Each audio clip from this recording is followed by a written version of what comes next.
UP home guard भर्ती 2026 की परीक्षा तिथि साथियों ऑफिशियली घोषित कर दी गई है। 25 अप्रैल 2026 से साथियों आपकी परीक्षाएं आरंभ है। तो मैं कहूंगा कि ये बहुत अधिक समय है, बहुत अधिक समय साथियों नहीं है, सिर्फ और सिर्फ उतना समय है जितने समय में आप पढ़ाई करके सिलेक्शन ले सकते हैं, ना उससे अधिक साथियों ना उससे कम। तो मैं कहूंगा ये जो दिन बचे हैं, ये जो महीने आपके पास है, ये गोल्डन चांस है साथियों आपके लिए, आपकी जिंदगी को बदलने के लिए। तो अगर आप अपनी आगामी पूरी लगभग मैं कहूंगा साथियों 30 से 35 साल अगर आप अपने अच्छे करना चाहते हैं तो ये समझ लीजिए इस वैकेंसी में साथियों आप आ जाइए, एक रोजगार ले लीजिए और अपनी जिंदगी को सेटल कर लीजिए। वरना आने वाले समय में अगर आपकी एक अच्छी जॉब नहीं लगी तो साथियों बहुत मुश्किलों का आपको सामना करना पड़ेगा। और मैं कहूंगा इसमें सिलेक्शन लेना साथियों आसान है, इसलिए मैं आपसे बार बार कह रहा हूं एक सीट अपनी पक्की कर लीजिए। और 40,000 वैकेंसी है, 40,000 में एक सीट आपकी पक्की करवा दूंगा साथियों टारगेट सिलेक्शन चैनल के माध्यम से। जितना आपको कंटेंट अब दिया जाएगा ये आपके लिए सर्वोपरि है, तो आप इस कंटेंट को, इन क्वेश्चन को अच्छे तरीके से देखिए। मेरा जो टारगेट है साथियों 100 में से 90 क्वेश्चन का है, ठीक है ना। चलिए तो साथियों आज की इस वीडियो में हम लोग 100 क्वेश्चन देखेंगे जैसे आपके एग्जाम में क्वेश्चन आएंगे। चलिए तो पहला सवाल आपकी स्क्रीन पर है कि उत्तर प्रदेश में कुल कितनी लोकसभा सीटें हैं। तो कुल कितनी लोकसभा सीटें हैं? 80 लोकसभा सीटें हैं। अगर आपका जवाब भी ऑप्शन नंबर डी था तो बिल्कुल सही था। यूपी राज्यसभा सीटों की संख्या कितनी है? तो यूपी में राज्यसभा की सीटों की संख्या कितनी है अगर आपसे एग्जाम में पूछा जाए तो 31 है साथियों। कितनी है? 31 है। आंसर आपका ऑप्शन नंबर सी होगा। उत्तर प्रदेश विधान परिषद की कुल सीटों की संख्या कितनी है? तो उत्तर प्रदेश विधान परिषद की सीटों की अगर संख्या की अगर बात करें तो 100 है। ये आपको ध्यान रखना है, क्वेश्चन गोल्डन क्वेश्चन है साथियों। उसके बाद देखिए कह रहे कि यूपी का वर्तमान राज्य चिन्ह किसके द्वारा निर्मित है? तो साथियों संस्कृति मंत्रालय के द्वारा, योजना आयोग के द्वारा नहीं साथियों, गवर्नर हाउस के द्वारा ये साथियों स्वीकृत है, निर्मित है। राइट आंसर आपका ऑप्शन नंबर सी होगा। उसके बाद देखिए अगला सवाल है कह रहे कि राज्य सूचना आयोग उत्तर प्रदेश ये कहां पर स्थित है? यानी कि उत्तर प्रदेश में कहां पर है राज्य सूचना आयोग? आगरा में है, लखनऊ में है, अलीगढ़ में या प्रयागराज में? तो आपको ध्यान रखना है कि राज्य सूचना आयोग लखनऊ में स्थित है। उसके बाद देखिए यूपी का सबसे बड़ा पुलिस जोन कौन सा है? वाराणसी पुलिस जोन या मेरठ पुलिस जोन? मैं कहूंगा मेरठ पुलिस जोन ये यूपी का सबसे बड़ा पुलिस जोन है। आंसर आपका भी होगा। कह रहे कि उत्तर प्रदेश पुलिस की स्थापना कब हुई थी मुझे बताइए। साथियों देखिए मैं आपको वो सवाल करवा रहा हूं जो आपके यूपी होमगार्ड के लिए सबसे इंपॉर्टेंट है। तो अगर आप इस वीडियो को साथियों लाइक नहीं करेंगे तो मेरा मानना है कि अच्छी बात नहीं होगी। इसलिए सभी लोग साथियों इस वीडियो को एक बार लाइक कर दीजिए और अगर आप चैनल पर नए हैं तो चैनल को भी तुरंत साथियों सब्सक्राइब कर लीजिए। मेरा मानना है अगर ये चैनल आपने सब्सक्राइब कर लिया तो आपका सिलेक्शन हो जाएगा। सिलेक्शन लेने के बाद इस टारगेट सिलेक्शन को साथियों अनसब्सक्राइब कर देना कोई बात नहीं, लेकिन अभी आपका पेपर है, अभी आप पेपर की तैयारी कर रहे हो साथियों, इसलिए चैनल को सब्सक्राइब कर दीजिए। चलिए भाई अगला सवाल है उत्तर प्रदेश पुलिस की स्थापना साथियों कब हुई थी? तो 1861 में हुई थी उत्तर प्रदेश पुलिस की स्थापना। उसके बाद देखिए कह रहे कि यूपी पीएससी की स्थापना साथियों कब हुई? तो यूपी पीएससी की अगर बात करते हैं साथियों 1937 में इसकी स्थापना हुई। मैं कहूंगा बिल्कुल 1937 में ही साथियों इसकी स्थापना हुई। ये बात आपको यहां पर ध्यान रखना है। चलिए देखिए अगर यूपीएससी की फुल फॉर्म की साथियों बात करें तो यूपीएससी की फुल फॉर्म साथियों क्या होती है? हिंदी में भी एक बार बताइए, अच्छा इंग्लिश में बता दीजिए। तो यूपी से हो जाएगा साथियों वही अपना उत्तर प्रदेश और पी से हो जाएगा पब्लिक सर्विस कमीशन हो जाएगा। ये बात आपको ध्यान रखना है। अगला सवाल आपकी स्क्रीन पर है कह रहे कि यूपी का सबसे बड़ा संभाग क्षेत्रफल के आधार पर साथियों कौन सा है? तो कौन सा है साथियों? मैं कहूंगा लखनऊ है। लखनऊ आपके सवाल का बिल्कुल सही जवाब है। मुख्यमंत्री का कार्यकाल कितने वर्ष का होता है? तो मुख्यमंत्री का कार्यकाल तो भाई साहब 5 वर्ष का होता है। 5 वर्ष आपके सवाल का बिल्कुल करेक्ट आंसर है, ठीक है ना। चलिए अच्छा मुख्यमंत्री की अगर बात करते हैं साथियों जो विधानसभा चुनाव होंगे मुझे बताइए कि आपको पता है विधानसभा चुनाव अब कौन से वर्ष में होंगे? अब क्या 2026 में होंगे, 2027 में होंगे? मुझे एक बार कमेंट सेक्शन में आप लोग बताइए अगर आपको मालूम है। राज्यपाल किसका प्रतिनिधित्व करता है? तो राज्यपाल भारत सरकार का करता है, राष्ट्रपति का, प्रधानमंत्री का, संसद का? तो राज्यपाल साथियों राष्ट्रपति का प्रतिनिधित्व करता है। आंसर आपका भी होगा। उसके बाद देखिए उत्तर प्रदेश का विधानसभा भवन कहां पर है? गाजियाबाद में, आगरा में, लखनऊ में? मैं कहूंगा लखनऊ में है साथियों उत्तर प्रदेश विधानसभा का भवन। अगला सवाल है उत्तर प्रदेश में सब डिवीजन को क्या कहा जाता है? तो उत्तर प्रदेश में सब डिवीजन को साथियों तहसील कहा जाता है। तहसील आपके सवाल का बिल्कुल करेक्ट आंसर हो जाएगा। अगला सवाल आपकी स्क्रीन पर है यूपी में कुल कितनी तहसीलें हैं? लगभग साथियों कितनी है? 350 से ज्यादा है। यह भी आपको यहां पर याद रखना है। अगला देखिए ग्राम प्रधान किसके अंतर्गत आता है? ग्राम प्रधान तो नगर पालिका प्रणाली के अंतर्गत नहीं आता, यह पंचायत राज व्यवस्था के अंतर्गत आता है ग्राम प्रधान, इसलिए सही जवाब आपको ऑप्शन नंबर बी होगा। अगला सवाल है कि यूपी किस अनुच्छेद के तहत राज्य बना, यानी कि यूपी की अगर बात करें तो यह राज्य बना साथियों अनुच्छेद 3 के तहत, है ना। तो आंसर आपका ऑप्शन नंबर सी होगा। अगला देखिए, यूपी की आधिकारिक भाषा आपसे पूछी जा रही, मुझे बताइए उर्दू है, हिंदी है या संस्कृत है। तो आपको ध्यान रखना है हिंदी जो है ये यूपी की आधिकारिक भाषा है। अगला सवाल आपकी स्क्रीन पर है, यूपी की दूसरी आधिकारिक भाषा साथियों क्या है। तो यूपी की दूसरी आधिकारिक भाषा साथियों उर्दू है, पहली हिंदी है, दूसरी उर्दू है। ये दोनों बातें आप लोग याद रखेंगे। नेक्स्ट नंबर का सवाल आपकी स्क्रीन पर है, यानी कि दुधवा नेशनल पार्क साथियों कहां पर है, बलिया में है, लखीमपुर खीरी में, बहराइच में है या प्रयागराज में। तो आपका जवाब अगर ऑप्शन नंबर बी है, यानी कि दुधवा नेशनल पार्क लखीमपुर खीरी में है, तो आपका जवाब बिल्कुल करेक्ट है। कतरनिया घाट वन्यजीव अभ्यारण्य साथियों कहां पर है, तो ये बहराइच में। कहां पर है, बहराइच में ही कतरनिया घाट वन्यजीव अभ्यारण्य स्थित है।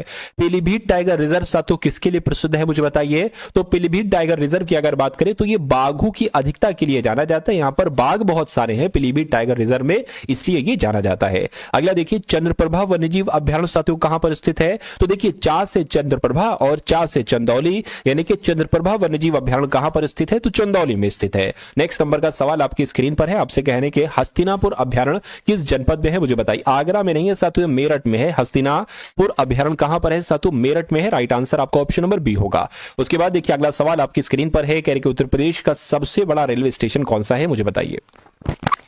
कानपुर सेंट्रल या गोरखपुर जंक्शन या वाराणसी जंक्शन या प्रयागराज जंक्शन। तो आपको ध्यान रखना है गोरखपुर जंक्शन जो है ना, ये उत्तर प्रदेश का सबसे बड़ा रेलवे स्टेशन है। आंसर आपका सातों ऑप्शन नंबर बी होगा, ठीक है ना। अगला सवाल देखिए, अच्छा यहां पर व्यस्त रेलवे स्टेशन की बात चल रही है।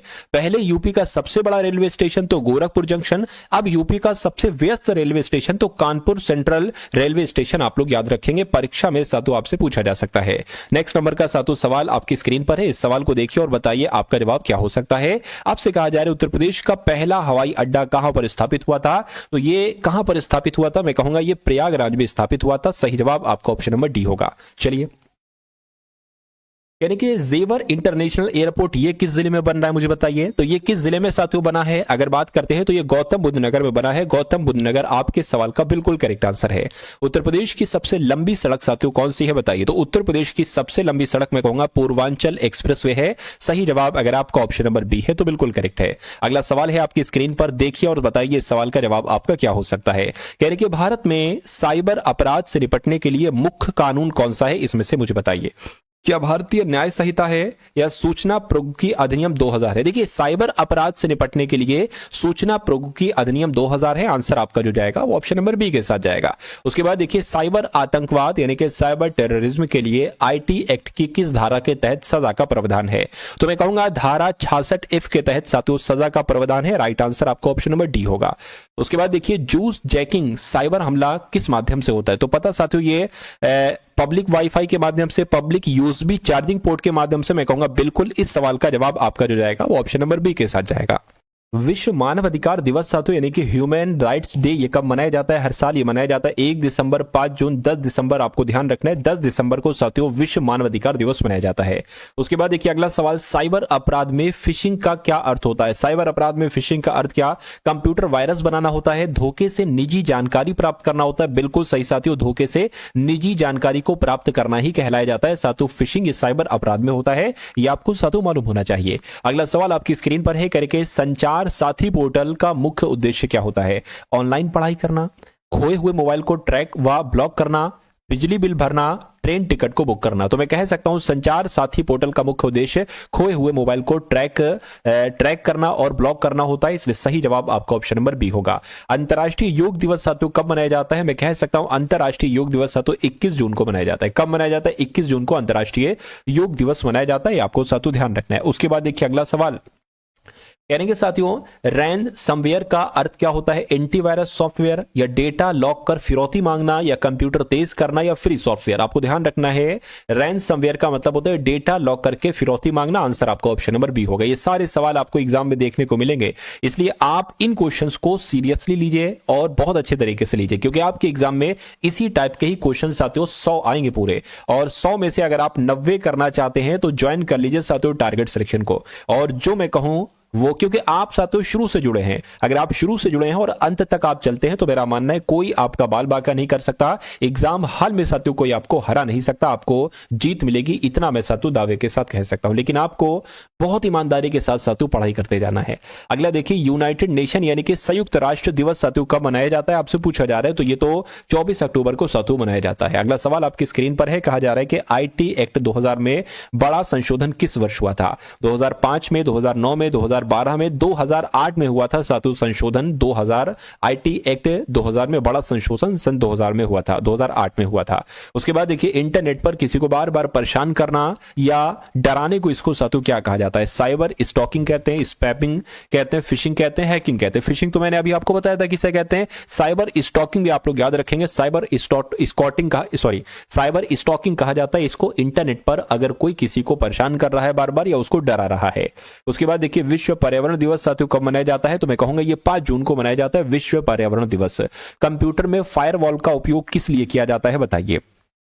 तो कंप्यूटर में फायरवॉल का इस्तेमाल साथियों सुरक्षा के लिए किया जाता है, डेटा ट्रांसमिशन के लिए किया जाता है, प्रमाणीकरण के लिए किया जाता है, या कॉपी करने के लिए किया जाता है। तो साथियों सेफ्टी के लिए, सुरक्षा के लिए फायरवॉल का उपयोग किया जाता है।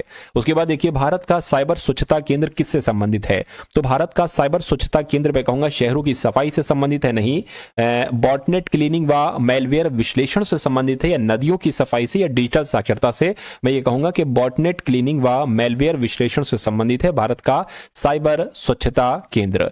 उसके बाद देखिए, डार्क वेब का उपयोग मुख्य रूप से किस लिए किया जाता है? तो डार्क वेब का उपयोग क्या सामान्य खर्च के लिए, सर्च के लिए किया जाता है, ऑनलाइन शॉपिंग के लिए किया जाता है, गुमनाम एवं प्राय अवैध गतिविधियों के लिए किया जाता है? बिल्कुल सही साथियों, इस सवाल का जवाब आपका जो जाएगा वो ऑप्शन नंबर सी होगा।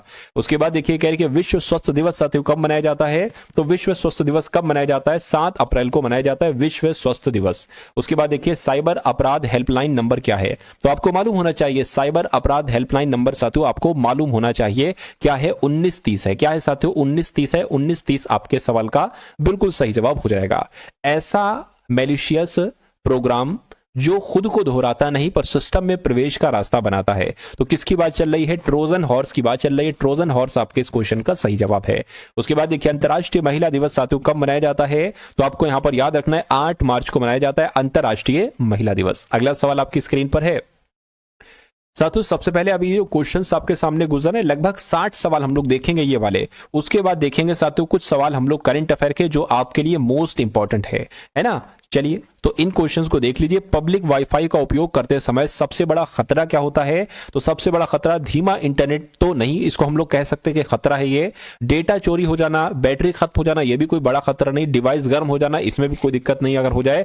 डेटा चोरी होना ये सबसे बड़ा खतरा है पब्लिक वाईफाई का उपयोग करते समय। उसके बाद देखिए, दिसंबर 2025 में परमवीर दीर्घा का उद्घाटन राष्ट्रपति भवन में किसने किया था? तो साथियों किसने किया था? राष्ट्रपति द्रौपदी मुर्मू जी ने किया था। मैं कहूंगा बिल्कुल सही जवाब आपका जो जाएगा वो ऑप्शन नंबर बी के साथ जाएगा।